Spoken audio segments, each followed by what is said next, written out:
लगा देना देवी, आपकी भी मुक्ति हो जाएगी। और वही मुक्ति महारानी वृंदावन में लौट लगाती है।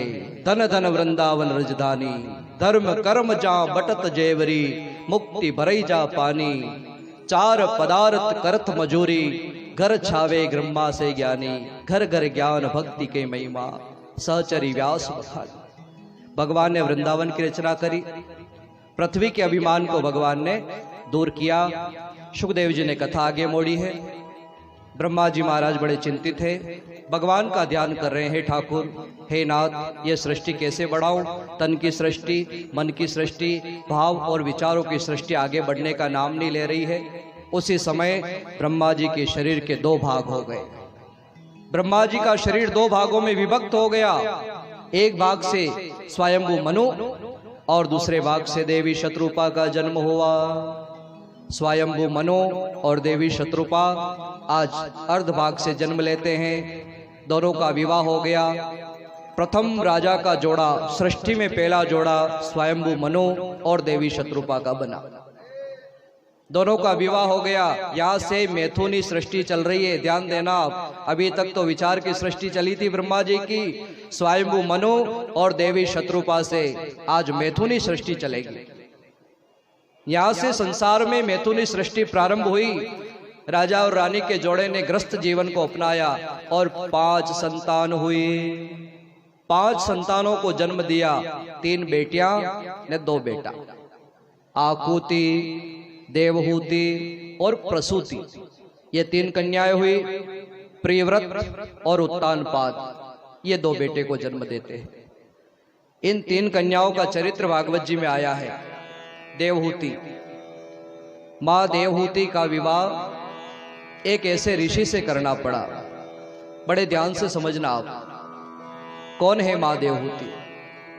आकुति, देवहूति, प्रसूति, इन 3 कन्याओं में मझली कन्या जो है उसका नाम है देवहूति। ये मां देवहूति पिताजी के राजमहल में पली बड़ी, गुलाबों पर चली, सुख जीवन में भोगे। एक इशारा करती थी तो हजारों नौकर और दासियां सामने खड़े मिलते थे। दुख क्या हो, क्लेश मात्र भी इसको पता नहीं था। कभी जीवन में इसने दुख देखा ही नहीं।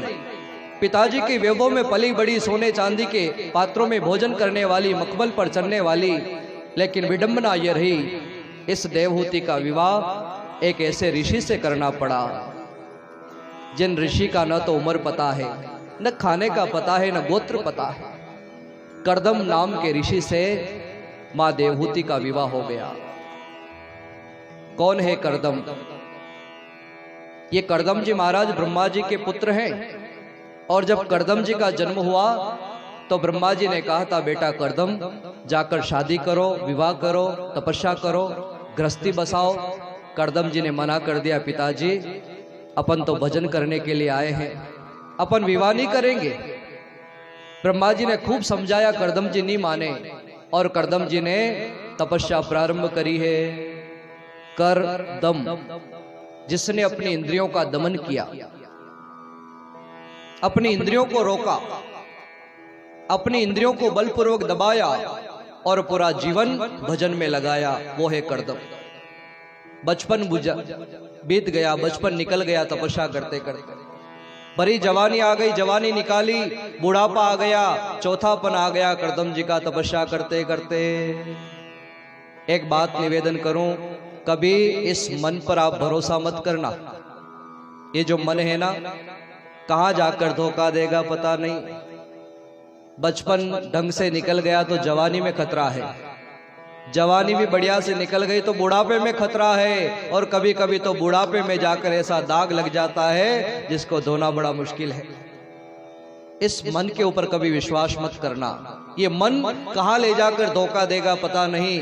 कर्दम जी का पूरा जीवन तपस्या में निकल गया, बुढ़ापा आ गया, लेकिन बुढ़ापे में जाकर मन ने धोखा दिया और मन से आवाज आई, हे कर्दम, हे कर्दम, हे कर्दम। पूरा जीवन भगवान की तपस्या में निकाल दिया, कर्दम बुढ़ापा आ गया। अरे कम से कम शादी कर लेता, पोता वही जाता। कम से कम पोता तो पूछता कि दादाजी रोटी लाऊं कि दादाजी चाय लाऊं।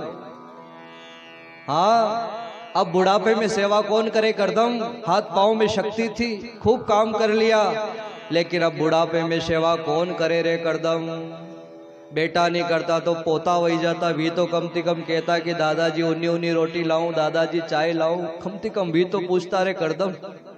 ये मन कह रहा है हो। करदम जी महाराज ने कहा रे अबाण कई वगड़ियो, खाली शरीर ज बूढ़ो वयो है, वगड़ियो कई है, शरीर ज बूढ़ो वयो खाली, मन तो जवान है। हाँ, इंद्रियां कभी बूढ़ी नहीं होती, ये शरीर बूढ़ा हो जाएगा लेकिन इंद्रियां और प्रज्वलित हो जाती है, इंद्रियां कभी बूढ़ी होने वाली नहीं।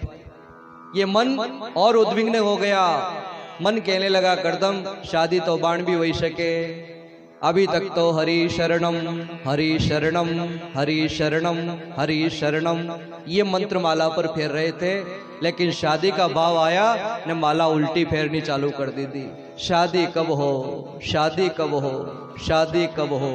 आदि मारा फेरी वेगा कि भगवान दौड़कर पधारे और सामने प्रकट हो गए। बेटा करदम आंखें खोल, बेटा करदम आंखें खोल। करदम जी महाराज ने आंखें खोली, सामने प्रभु हैं, आंखों में अश्रुपात हो गया। वाह ठाकुर वाह, मैंने जिंदगी तुझे बुलाने के लिए निकाल दी प्रभु, तेरी शरण पाने के लिए पूरा जीवन गुजार दिया, पर कभी सपने में नहीं आए ने आदि मारा शादी वादे फेरी के दौड़ी पड़ी, आप मारा भी पूरी नहीं व्यवा दी थी। अरे मुझे क्या पता था कि माला फेरने से ही आप मिलोगे, नहीं तो दो चार माला पहला यह फेर देता कि शादी कब पे, शादी कब। पूरी जिंदगी निकली की पर कभी ध्यान में तक नहीं आया ने आज आदि मारा पत्नी वाते फेरी के दौड़ी पड़िया है, पूरी तो व्यवा देता। भगवान ने कहा करदम बेटा करदम तूने पूरा जीवन निष्कामता में निकाल दिया है, तेरे जीवन में कोई भाव आया ही नहीं, और निष्काम भक्ति तो भगवान को बांध लेती है। प्रभु कहते हैं योग चाहे तो योग दे डारो, भोग चाहे तो भोग दे डारो। कोई दो चार माला फेरने कहे कि मुझे योग चाहिए, ले भैया पीछा छोड़। कोई कहे कि भोग चाहिए, ले भैया पीछा छोड़। कोई कहे गाड़ी बंगला चाहिए, ले भैया पीछा छोड़। लेकिन प्रभु कहते हैं अगर जीवन भर कोई मेरा भजन करे और मेरे से कुछ नहीं मांगे ना, तो उसके भजन का ये प्रभाव है कि मैं अपने आप को उसको समर्पित कर देता हूँ, मैं स्वयं उसकी सेवा में लग जाता हूं। और करदम तूने तो निष्काम भक्ति करी रे, तेरी भक्ति का इतना वजन मेरे माथे पर है करदम कि मैं कैसे आता। लेकिन आज मन में भाव आयो कि चलो विवाह करा, तो मैं होचो कि चलो जल्दी दौड़ी थोड़ोक तो कर्जो उतारो आप आवा में देर वही जाने फिर थारो भाव बदली जा तो यो कर्जो क्या उतारा। इसलिए मैं दौड़ कर आया कि चलो एक माला का तो कर्जा उतारे आपका, एक माला तो कम होगी कर्जे में। इसलिए करदम मुझे आना पड़ा।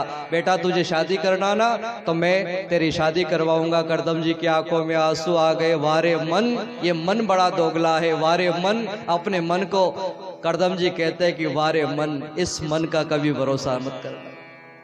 विश्वामित्र जी महाराज ने 60,000 साल तक तपस्या करी और मेनका नाम की अप्सरा आई और 2 मिनट में 60,000 साल की तपस्या पर पानी फेर कर चली गई। ये कथा हम सब जानते हैं। सौबरी ऋषि जल में खड़े होकर भगवान का ध्यान कर रहे थे, वहां भी एक मछली के जोड़े का मिलन देख लिया, काम शरीर में प्रवेश कर गया और करदम जी आज वो सौबरी ऋषि जल से बाहर निकल कर आ गए। ये मन कहां धोखा दे देगा पता नहीं। आज बुढ़ापे में जाकर करदम जी के मन ने धोखा दिया। भगवान ने कहा बेटा करदम पहले आदि माला फेरी पर फेरी तो है, शादी तो करवा के रहूंगा तेरा, कर्जा तो उतार के रहूंगा तेरा।